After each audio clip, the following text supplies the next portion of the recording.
મહાભારતના યુદ્ધમાં તો કેટલાય મહાન યોદ્ધાઓની ગાથાઓ છે, ખરું ને? પણ આજે આપણે એક ખાસ દિવસની વાત કરવાના છીએ, જ્યારે કુરુક્ષેત્રની ધરતી પર માત્ર એક જ યોદ્ધાનું નામ ગુંજી રહ્યું હતું, અને એ હતા કર્ણ. તો ચાલો આપણે નિર્ણાયક દિવસની ઘટનાઓમાં ઊંડા ઉતરીએ. આજે આપણા બેમાંથી કોઈ એક જ જીવતો પાછો જશે. કર્ણના આ શબ્દોમાં જ આખા દિવસની ભયાનકતા છુપાયેલી હતી. વિચારો, જ્યારે એ પોતાના સૌથી મોટા દુશ્મન અર્જુન સામે ઊભો હતો, ત્યારે એ માત્ર એક યુદ્ધ નહોતું રહ્યું, એ તો જીવન અને મૃત્યુનો સીધો ફેસલો હતો. અને બસ અહીંથી જ શરૂ થાય છે આ મહામુકાબલો, જેની રાહ કદાચ વર્ષોથી નહીં પણ સદીઓથી જોવાઈ રહી હતી. કર્ણ વિરુદ્ધ અર્જુન, મહાભારતના બે સૌથી શક્તિશાળી, બે સૌથી કુશળ યોદ્ધાઓ વચ્ચેનું અંતિમ દ્વંદ્વ. તો બીજી તરફ અર્જુન પણ ક્યાં કમ હતો, જેના ગાંડીવના ટંકારથી આખું બ્રહ્માંડ કમ્પ્યુટતું. એનો આત્મવિશ્વાસ તો 7મા આસમાને હતો. એણે પડકાર ઝીલ્યો અને મનમાં નક્કી કરી લીધું, આજે દુનિયા જોશે કે સાચો શ્રેષ્ઠ કોણ છે. પણ શ્રીકૃષ્ણ એ તો બધું જ જાણતા હતા. એમને ખબર હતી કે આ મુકાબલો અલગ છે. એમણે અર્જુનને તરત ચેતવ્યો, પાર્થ, સાવધાન રહેજે. આ સામે ભીષ્મ પિતામહ નથી જે ફક્ત બચાવ કરશે, આ કર્ણ છે, એ તો હુમલો કરશે, અને એ પણ નિર્દયતાથી. એ આ દ્વંદ્વનો અંત લાવવા માટે જ લડી રહ્યો છે. પણ કર્ણની ખરી તાકાતનું માપ તો હજુ જોવાનું બાકી હતું. એક એવી ક્ષણ આવી જ્યારે કર્ણના એક જ પ્રહારે યુદ્ધનું આખું ગણિત બદલી નાખ્યું. ચાલો જોઈએ એ રહસ્ય શું હતું. બન્યું એવું કે અર્જુનના એક શક્તિશાળી બાણથી કર્ણનો રથ 10 ડગલા પાછળ હટી ગયો. છતાંય કૃષ્ણ તો શાંત જ રહ્યા. પણ જ્યારે કર્ણના બાણથી અર્જુનનો રથ માંડ 2 આંગળ જેટલો ખસ્યો, ત્યારે કૃષ્ણના મોઢામાંથી નીકળી ગયું, વાહ કર્ણ, વાહ! આ સાંભળીને અર્જુન તો મૂંઝવણમાં જ પડી ગયો. તો આખી વાત એમ હતી કે અર્જુને જોરદાર હુમલો કર્યો, કર્ણનો રથ પાછળ ધકેલાઈ ગયો.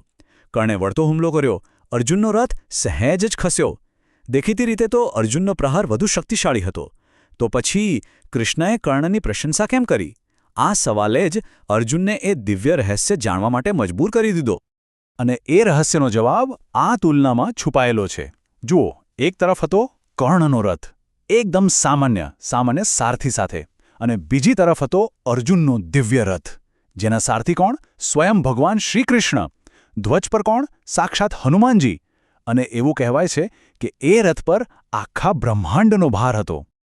ત્યારે કૃષ્ણ હસ્યા અને સમજાવ્યું, પાર્થ, તું એ નથી સમજી રહ્યો.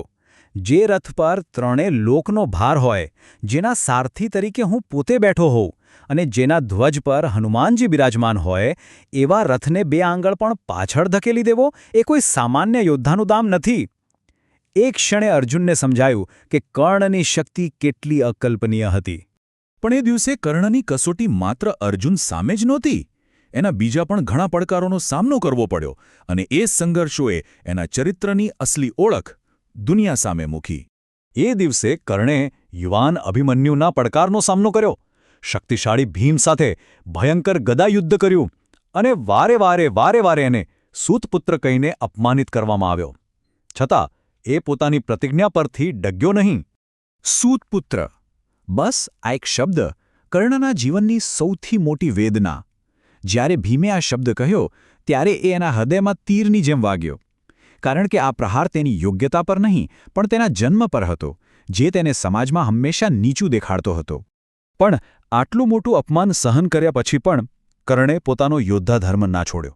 એણે ભીમને સ્પષ્ટ કહ્યું, તારો વધ હું નહીં કરું. એ કામ અર્જુનનું છે, મારું લક્ષ્ય માત્ર અર્જુન છે. આ બતાવે છે કે તે પોતાના સિદ્ધાંતોનો કેટલો પાક્કો હતો.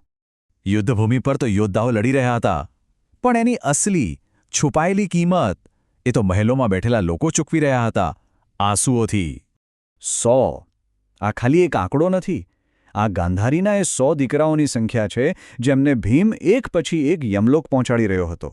જરા વિચારો, એક મા માટે આનાથી મોટી પીડા બીજી કઈ હોઈ શકે? અને જ્યારે વધુ એક દીકરાના મૃત્યુના સમાચાર આવ્યા, ત્યારે ગાંધારીનો ધીરજનો બાંધ તૂટી ગયો. એનો વિશ્વાસ ડગી ગયો. તે ચીસો પાડી ઉઠી, શા માટે આપ્યા મને 100 દીકરાના આશીર્વાદ, ફક્ત તેમના મૃત્યુનું દુઃખ જોવા માટે? મારે નથી જોઈતા આવા ભગવાન. આ કોઈ રાણીનો ગુસ્સો નહોતો, આ એક માનો વિલાપ હતો. ધીમે ધીમે સાંજ ઢળી રહી હતી, કુરુક્ષેત્ર પર સૂર્ય આથમી રહ્યો હતો, અને યુદ્ધના નિયમ પ્રમાણે લડાઈને રોકવી પડી. પણ સંઘર્ષ એ તો અધૂરો જ રહી ગયો. કર્ણ અને ભીમ વચ્ચેનું ભીષણ યુદ્ધ એની ચરમસીમા પર હતું અને ત્યારે જ સૂર્યાસ્ત થયો. કર્ણે જમીન પર એક રેખા ખેંચી અને કહ્યું, આજ માટે બસ આટલું જ. સૂર્યોદય પછી હિસાબ પૂરો કરીશું. અને જતા જતા કર્ણના છેલ્લા શબ્દો એક વચન જેવા હતા કે પછી એક ચેતવણી. એણે કહ્યું, આ દ્વંદ્વ અધૂરું છે, હું માનું છું, પણ યાદ રાખજે અર્જુન, હું બહુ જ જલ્દી આને પૂરું કરીશ. આ યુદ્ધનો વિરામ હતો, અંત નહીં. તો એ દિવસે આપણે કૌશલ્ય જોયું, પ્રતિજ્ઞાઓ જોઈ અને પસંદગીઓના પરિણામો પણ જોયા. પણ એક સવાલ મનમાં રહી જાય છે કે શું આ બધું પહેલેથી જ નક્કી હતું? શું આ બધું નિયતિના ખેલનો જ એક ભાગ હતો? આનો જવાબ કદાચ મહાભારતના પાનાઓમાં જ ક્યાંક છુપાયેલો છે.